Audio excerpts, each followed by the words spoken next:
اگر کسی نے سعودی سلطنت کے وجود کو چیلنج کیا تو ہم سبھی جہاد اور شہادت کے لیے تیار ہیں۔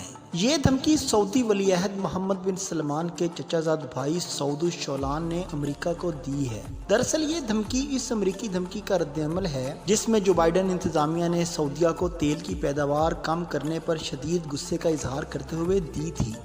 جو بائیڈن انتظامیہ نے مزید کہا کہ سعودی عرب روس کو فائدہ پہنچانا چاہ رہا ہے، جس کی وجہ سے سعودی عرب کو معاف نہیں کیا جائے گا اور اس کے خلاف سخت اقدامات کیے جائیں گے۔ سعودی عرب کی سربراہی والی اوپیک یعنی تیل پیدا کرنے والے 23 ممالک نے یہ فیصلہ کیا ہے کہ یہ ممالک اپنی تیل کی یومیہ پیداوار کو 2 ملین بیرل کم کر دیں گے۔ اوپیک تیل برآمد کرنے والے 23 ممالک کا ایک گروپ ہے۔